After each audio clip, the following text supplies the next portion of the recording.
against the war.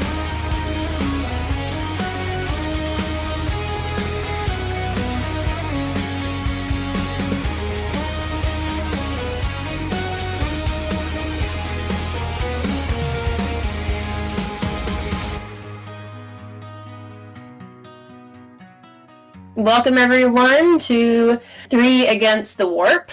This is our pilot episode this round. My name is Abby, and I am the oldest of we 3 siblings, and I'm here with my 2 brothers, Benjamin and Ruben. I guess I'll start just by telling you a little bit about myself, and then I'll let Ben and Ruben do the same. I am a wife and mother. My husband is a lawyer and works at a university. I have 3 kids. And I have been a teacher for the past 3 years, but I am no longer a teacher. I'm pretty excited about just working on some creative projects like this that has just sort of come up with my brothers. Pretty pumped about it. And so I guess that's enough to start on. Ben? Hi, my name's Ben.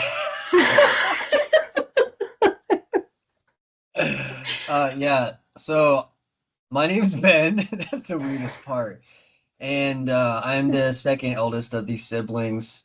I work as a technician for the past 8 years. I'm also an aspiring artist, and I like... Not aspiring, you are.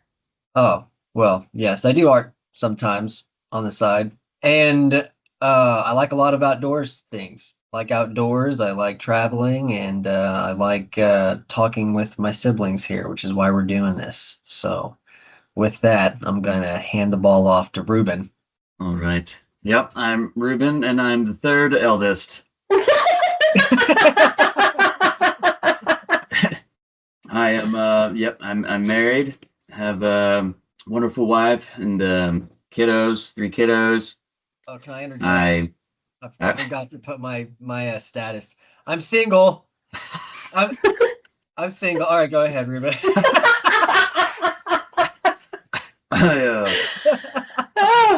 Just working, the logistics industry. I love to write things and not finish them. I love, everything that has to do with sci-fi and fantasy, and I like hanging out and talking with my siblings. So I'm looking forward to this thing evolving. Me too. So guys, I guess we chose 3 Against the Warp for our podcast title.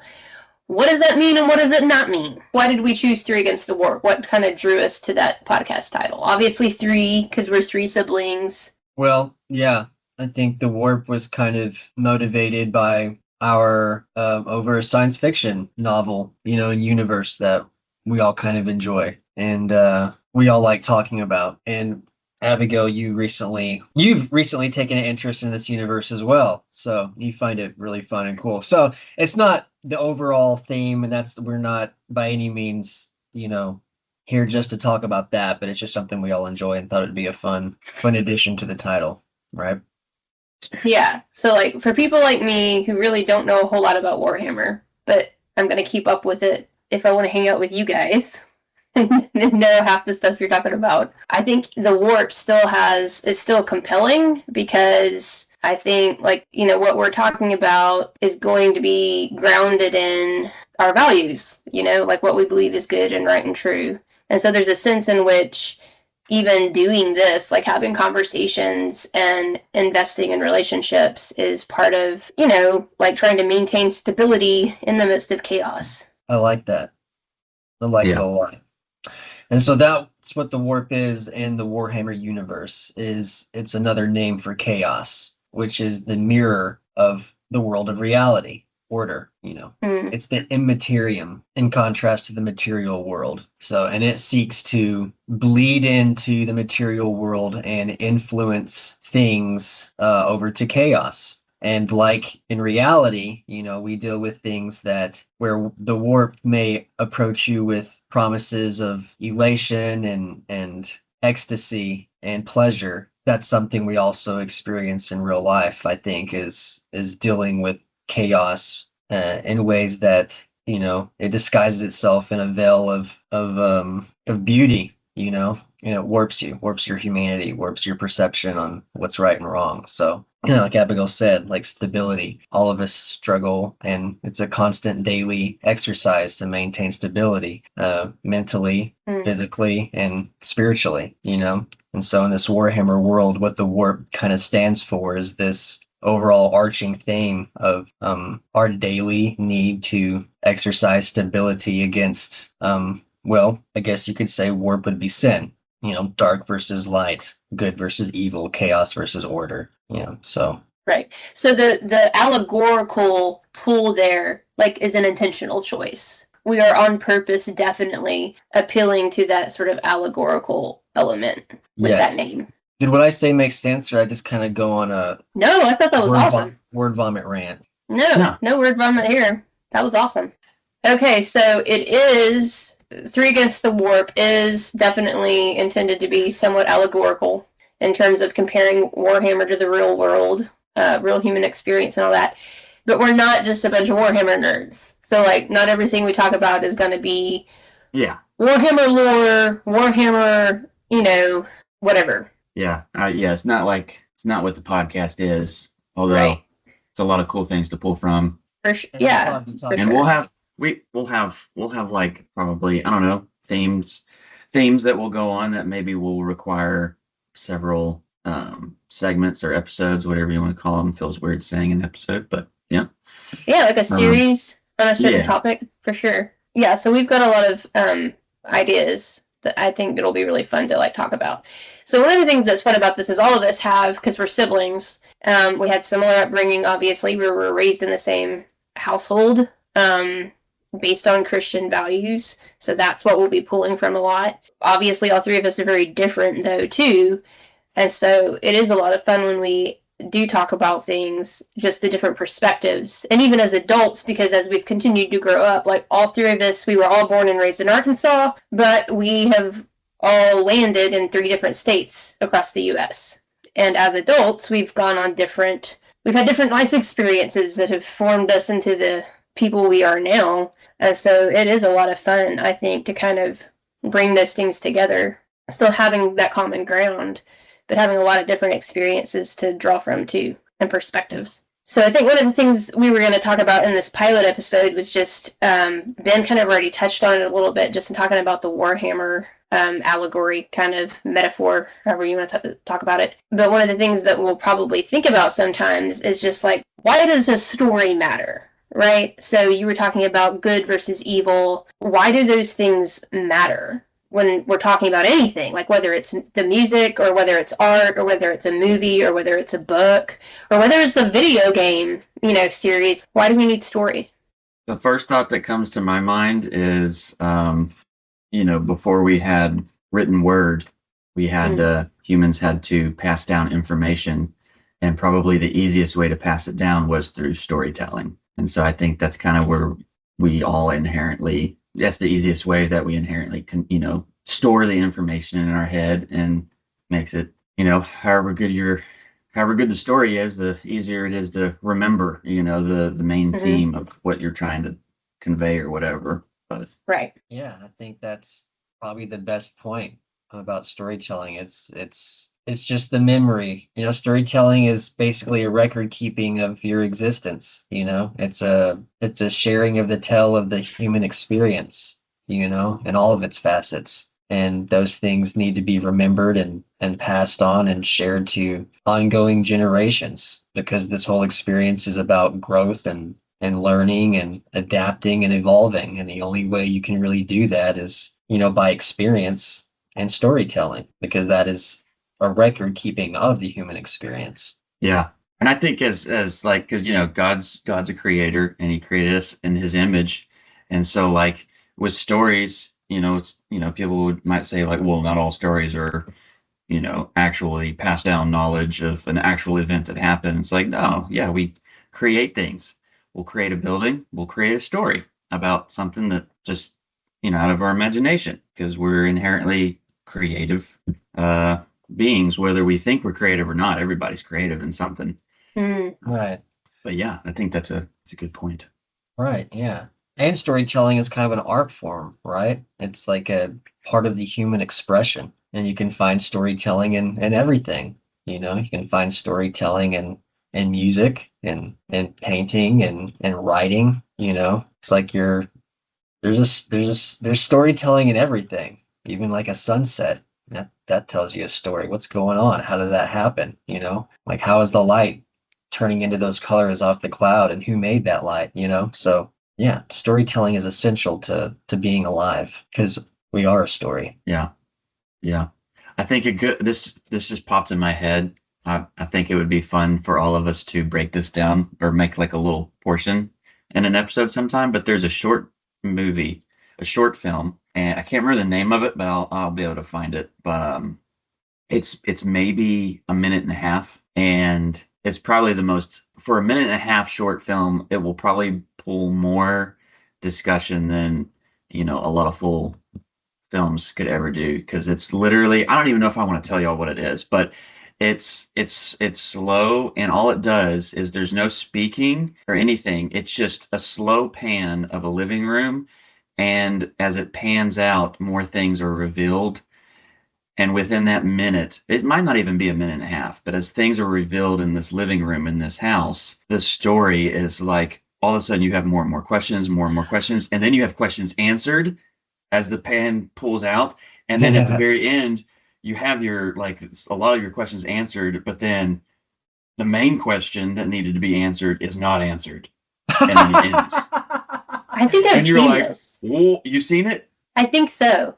Do you want me to go ahead and Oh, Ben, have you seen it? No, I haven't. Well, but do tell. I'll just look it up later. Abby, is it an old lady and a child? Okay. And there's a phone going on in the background. Yes. Or a voicemail. Yeah. And so Ben, okay, Ben, do you want me to, do I need to watch it right now? Well, it might be a good one to watch in the podcast. You know what I mean? How you can screen share. Yeah, because I want to see that. Yeah, don't look it up or anything. Because Ben's facial reaction to that whole thing has got to be captured. Yeah, that's live worth reaction capturing. To that. Never before seen that. That is don't be tempted. Yeah, to don't go watch it. Look at it. We will show it to you. Okay. Yeah, okay. Okay. Back to the point of that. Picking that, but it's gonna connect to that. So if you can pack narrative in a minute and a half like that, which is possible. For instance, it was some poet who was challenged to, write a story in 5 words or something. Oh, yeah. And the challenger was like, "You can't do this," and he went, "Yes, I can." And what he wrote, the poem he wrote, was "Baby shoes never used." So it was 4 words. Baby shoes never used, which again, tells a story just in 4 words. Yeah. There's an arc to that. And when you don't have that arc, it is deeply unsatisfying. Whenever we encounter things in the artistic world that is kind of devoid of a narrative, it's not satisfying. Sometimes I think authors and artists do that on purpose to make a point. I think of this book that I had to read in one of my classes. It was Mrs. Dalloway by Virginia Woolf. And it's this novel, not a huge novel, but it's a novel that covers just one day in this lady's life. And all she's doing the whole novel is getting ready for this party, this garden party or something. And so it's stream of consciousness as she's interacting with all these different characters. But from the beginning to the end, nothing happens. So you read the whole thing and you're just sort of the writing is great, right? The descriptions are great. The dialogue is kind of interesting. It's really good writing, but nothing happens. And so it's deeply unsatisfying. And I think for her that probably, Woolf was trying to make a point probably about women's lives at that time. You have the kind of ornamental existence of women where all they had to look forward to in life was basically planning a garden party. So I think that might have been a point she was trying to make. But even so, if you read that book, it's, I think, a really good demonstration of how you could have, and I struggled with this too in my creative writing classes. I remember my professor one time going, "Abby, your dialogue's good, your characters are good, your setting, the descriptions of your setting is good. All these, he's all the parts of the story are there, but nothing happens. You don't have a story, you just have parts of it." And so that was a problem. Yeah. Like, you can have all the material, but if there's not an arc, it just falls flat. Oh, what is like the beginning of the story, the build up? What is that considered? You It's have your like- arc and your climax, and what's Yeah, ascending Yeah. action, you have a problem presented, and then you have ascending action, then you have a climax, then you have descending action, and then you have a resolution. Yeah. So like the entire book is basically ascending action, and there's Yeah, no kind of. there's no Or it's almost- climax. Yeah, You're just like, it's almost static, though. It's Yeah. almost like static action to some extent. Because Yeah. I know I remember you. There's different arrivals, like knock at the door. Or I can't remember what the other ones are, but something Yeah, that causes the ascension, I guess, to begin. right. It's Yes. and so yeah, if there's never like she's getting ready, you're waiting for like, okay, does the maid come in and present a situation, or Exactly. she hears something at the window, or- Right, exactly. There has to be a conflict. I mean, and that's what's so interesting is the narrative arc is always going to have conflict, something that's coming against the protagonist of the story, rubbing them the wrong way, making them uncomfortable, forcing them out of their, like, the narrative trajectory, where it's like, I can see where this is going, and then something comes in and it's like, nope, no, you can't. Where is it going? What's happening now? How are you going to adapt to that? Like you were saying, Ben, you have to, be adaptive. And so what choices are you going to make when confronted with this conflict, when confronted with this obstacle? And it could be, like Ruben was talking about, story shapes. It could be you're setting off on a quest. That's one story shape. Or it could be there's a visitor that comes in and knocks on the door, literally or figuratively, that interrupts the narrative. yes. Very cool. Yes. So there was no narrative in this book. Moral to the story: have the dang garden party. Okay, can't spend your entire life getting ready. Right. I mean, and I'd have to go back and read it. It's been years Sorry, and years that's since missing I've... the point. I'm just Have No, the I garden mean, party. that is kind of the point, is it's you keep waiting for something to be a conflict. It's almost like you keep reading and you're like, oh, okay, so this interaction is what's going to create some kind of conflict, but then it's like nothing comes of it.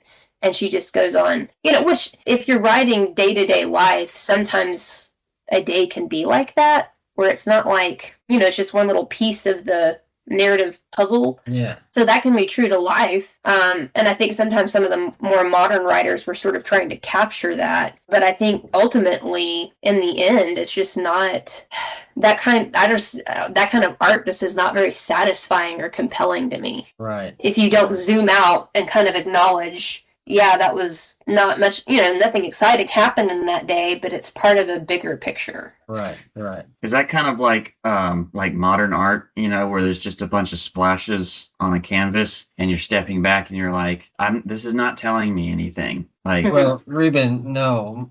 Ruben, you're missing the point with modern art. If you cannot see the depth within the splashes, then you are inept to the transcending illumination you have to achieve to be able to see through the meandering geometry that has been displayed on the canvas. oh, all right. But Point yes, taken. Ruben, you're exactly right. You're exactly right. Modern art, I feel like, is just basically an excuse for rich people to spend tons of money for money laundering. That's what I think. It's a joke. That's an absolute joke. It's lacks depth or intention. It's just, yeah. Anyway. Sorry, that's a separate. Separate. It's not, though. It's not. Again, we're going back to the importance of why story matters, even story and art. Why I mean, good story matters. Yeah, and I think some modern art design, like the design, can be kind of intriguing, right? You could sit there and look at it for a while. Yeah, I think that's what, you could have like color patterns and somehow patterns come together and it kind of, you see something, like if you're getting real ethereal and I really have to stretch my brain to like know what people are talking about. But yeah, like I think sometimes random interactions can create something beautiful, but I don't know. That's just, yeah. Which is the beauty of like chance, like sometimes you're going to have that. It's kind of like if you have a monkey on a keyboard, then eventually they're going to type a word, which is great. And that's the beauty of like eventuality or whatever. But a lot of those color patterns that you see, anything that you see on a canvas that is like stimulating to the eye, it's because you see colors that work well with each other, that are, attractive to look at, or it's because you see patterns. And a lot of that, most of the time when you're seeing that, it's because there is intention behind it. Somebody who's creating that painting intentionally created those patterns because it was stimulating, because they saw depth and contrast in it. Those colors were put there because it did something to them. It triggered an emotion. What I see in modern art is like I don't know. It's just chaos. It's a cheap it's a cheap scratch and sniff. Like you're putting something simple and then you're telling people that it's got gaslighting is what it is. It's telling something that something's there when it's not. And then forcing you to believe that, or thinking that you should believe that when there isn't. That's what I think. It's just been perverted. Art's been perverted through modern art. Not all modern art. But I think right. No, but I think there's a big sect of it. That generic version that we're talking about, where someone's just like, yeah, and then you have like a crowd of people applauding it, and like it was literally just somebody throwing themselves at a wall, Yeah. Or somebody that's got like an ice cream scoop, and then they're, taking a bucket of mud and it's splatting it on the ground and then stomping on it, and that's modern art, or just putting a square in a line, and then like there's nothing to that, that doesn't require. Now, I mean, but you could do that with any. That's the thing, though. It's like it's a cheap excuse to like extrapolate something deep from something so simple. Like you could get a kindergartner to do that on any type of piece of paper. You could walk outside and smash a bug and be like, if you're tripping on acid, you can see the universe in that smashed piece of guts. Like it's right. So like if any kind of art is too self-indulgent, it becomes uncompelling. Yeah. Like the focus, if it's all self-focused. And I think a lot of modernism in many ways driven by introspection, like self-focus, self-evaluation, with a little bit of that obviously like is appropriate. I think I think there's something to also, well, I guess Abby already, one of y'all already touched on it. Not self-validation, whatever that word was, where it's like if someone has this need for people to accept what they're doing is maybe at the core of it truth, whereas like you could say this truth is this is art. And this is good art, and this is like very creative art, and you need to accept this truth because that's what I want you to think of me as an accomplished artist or whatever. I think that you could stack that into a lot of different categories in life. You could put that into, chiropractors. I need you to accept this as true science, and this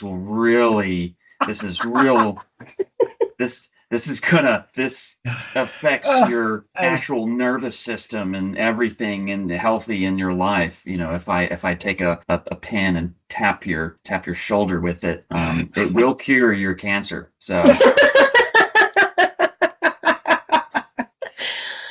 Oh, that's hilarious. You want to talk about gaslighting? Take a deep dive on that guy that created chiropractic. Yeah. That's hilarious. Just using that as a branch or whatever. Tell us how you really feel about chiropractic practices, Ruben.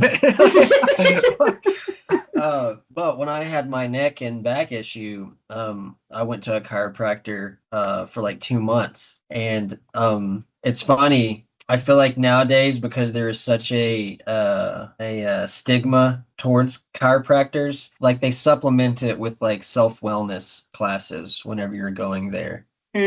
So whenever I went there, I think that there is a benefit, to a certain point of chiropractic, getting bones adjusted and stuff like that. And I'm sure you do too, Ruben, but there is this weird, like there is an exaggeration on the healing effects of the chiropractic work for sure. It's like when you go there and sit down, like before I was asked to come into the stall wherever they popped your bones for like 10 minutes and sent you on your way. You would sit down in these chairs and they'd have like a guy who was a chiropractor talking about like, self-wellness and good habits and, the need to like, eat healthy and do all this stuff. And you're kind of like, am I here to get my bones adjusted, or am I like at a life coach class, or what's going on here? It was really weird. And like all these signs were like, don't, put away prescriptions, eat natural foods and stuff like that. So, which is all good stuff. Which is all good stuff. Which is all great. But it was really like, I don't know, it seemed odd that popping,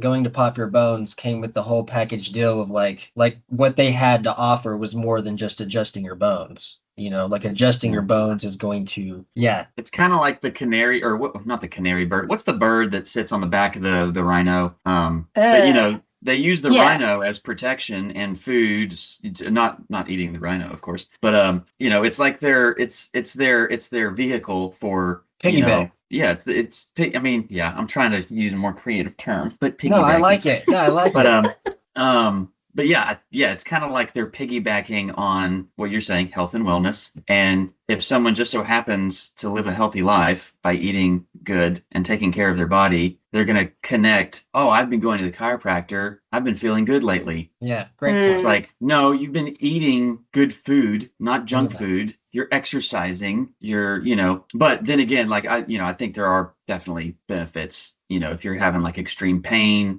and discomfort, certain things like that. But right. Like I guess, Abby, was it you, or like the whole baby chiropractic thing where they're encouraging newborns or babies to go to the chiropractor, and you're like, okay, yeah, that's clearly just some think tank of chiropractors got together, and they're like, a market we're not in. Babies, they come out all bones scrambled. Yeah, but anyways, not to eat that dead horse. Sorry, if this becomes, this really gets out there, we're not knocking on, legitimate professional chiropractors who have a serious practice and, the benefits and help that they've done towards people. Right. Like I don't, because we've all experienced somebody popping our back and we're like, whoa. Oh yeah. Oh, that felt so good. Like that relieved tension. Yeah, for sure. Take a 1930s coal miner from Pennsylvania, and give him a hammer and chisel. That's a chiropractor.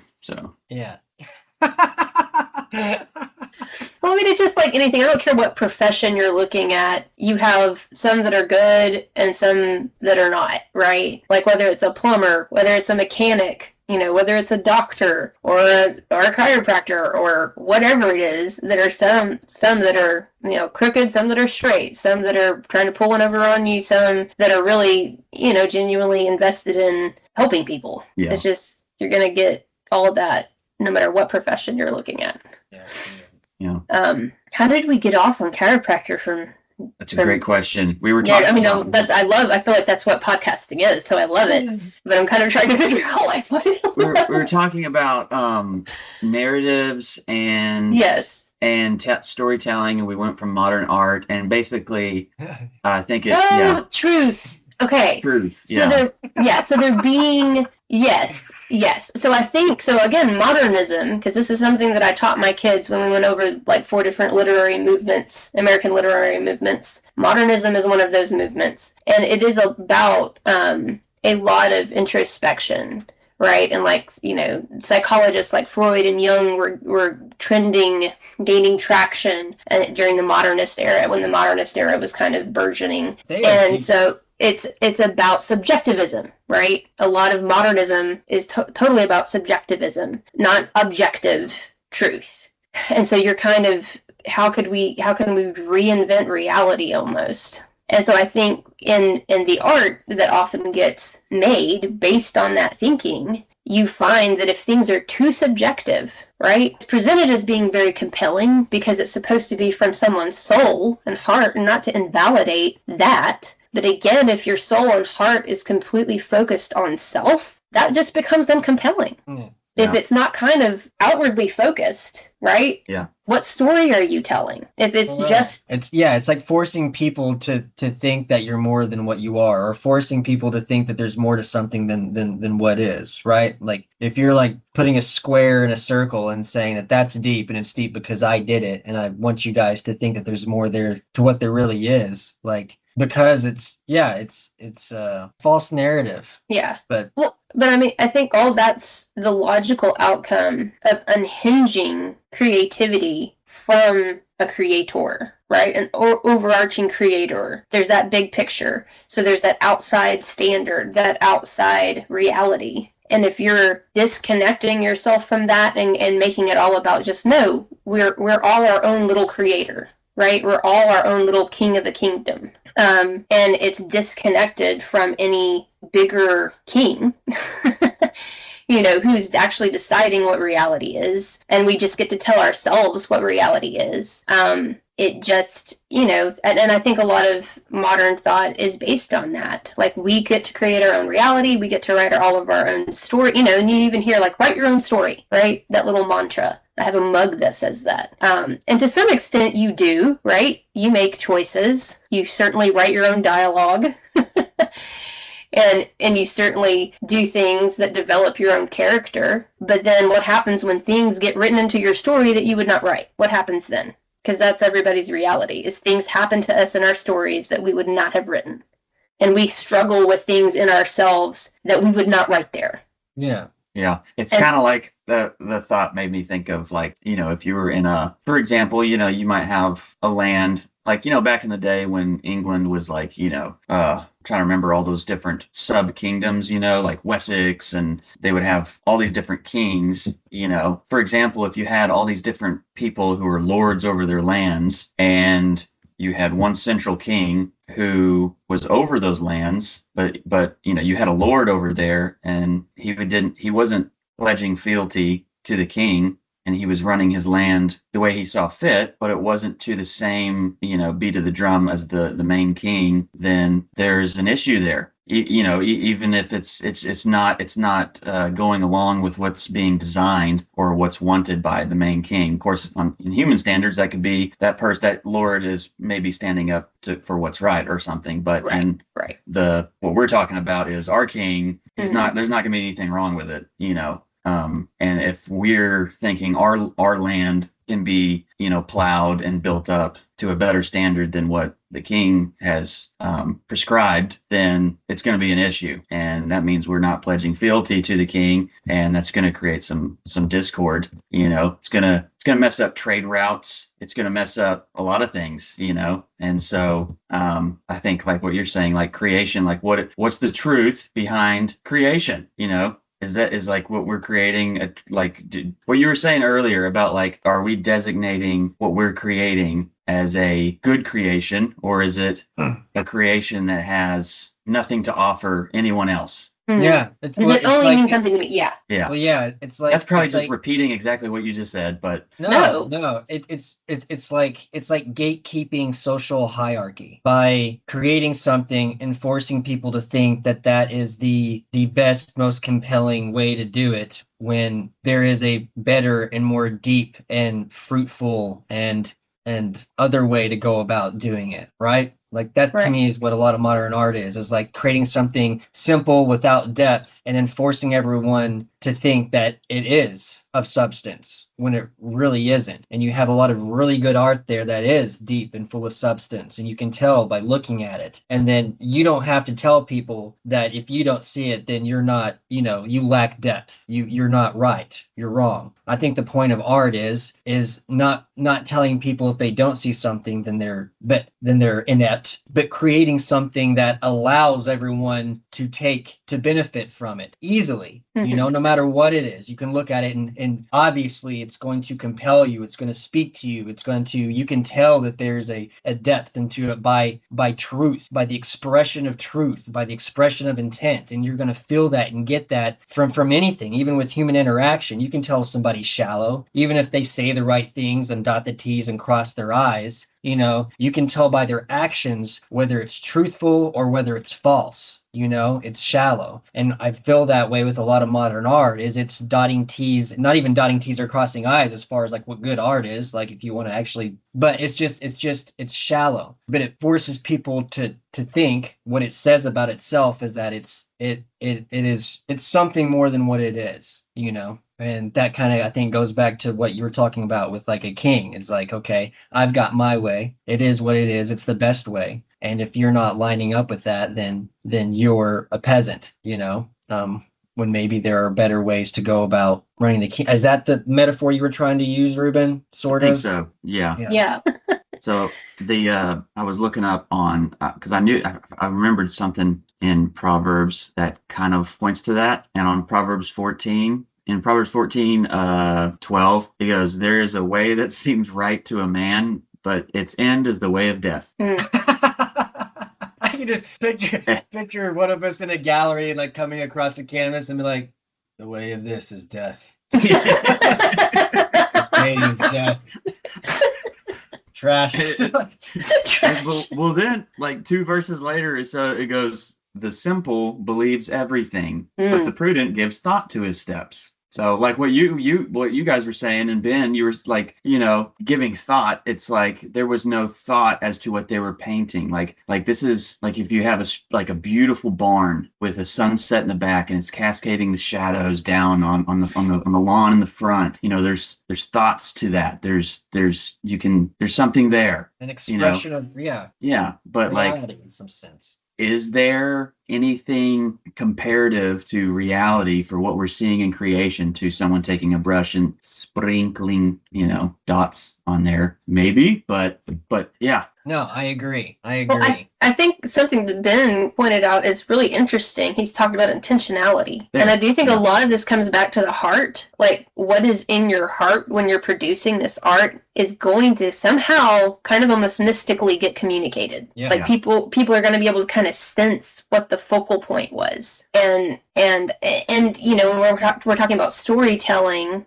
because when we tell stories, right? Like, if you think about stories our grandparents tell us, and some of them can be about themselves, they can still be beneficial, right? Like, we're gleaning information from the past and lessons from the past and experiencing things through their eyes that we won't experience for ourselves, like when gas used to cost a dime, that kind of thing. And all that's beneficial. There's still what stories are you telling, and why are you telling them? It's like the what are the Native American stories, Ab, you introduced to me years and years ago? The trickster tales? The trickster tales. Yeah. Ben, have you ever heard of these? No. So they're wild. And there's one that always stood out to me about, I can't remember the character's name, but he eats like a flower that or something, or there's some sort of plant. Yeah. And it's literally said, it's calling out loud, the plant, I think, if I'm remembering this correctly. Yes. This guy comes along, there's a plant on the ground, and it's verbally saying, "He who eats me, he will defecate. He will defecate." And the guy's like, okay. And he eats it. And when he eats it, it basically results in a never-ending mound of him defecating. Like he rises on his own poo above the pine trees. Yeah. He creates a mountain of his own poo above the trees. And it's like, dude, it was literally telling you what will happen if you eat this. And there was no questions asked. I don't think he talked to the plant. He didn't say, okay, I mean, yeah, if I eat anything, I'll defecate. But it's like there was no inquisition. There was no questions asked. It's like, okay, why are you saying this? This is a talking plant. If I eat it, how much am I going to defecate? What kind of, is this going to be... Like, what do you mean?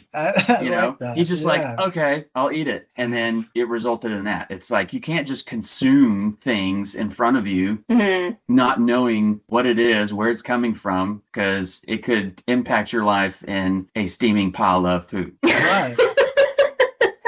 That's awesome. And that is the moral of the story right there. Yeah.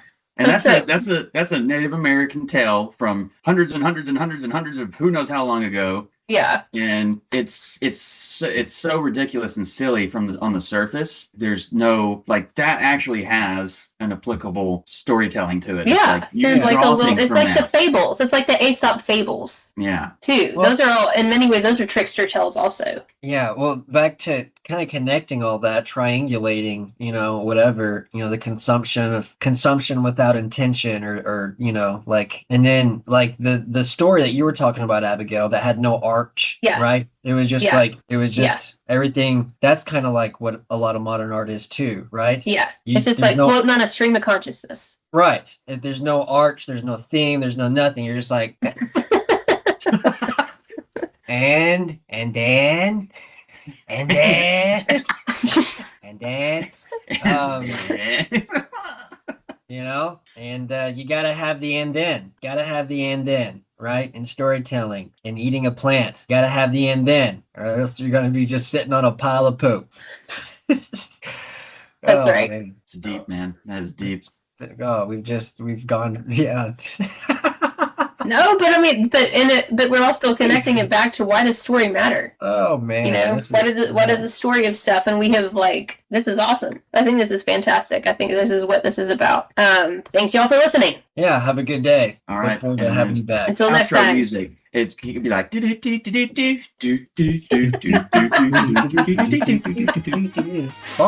boing, boing.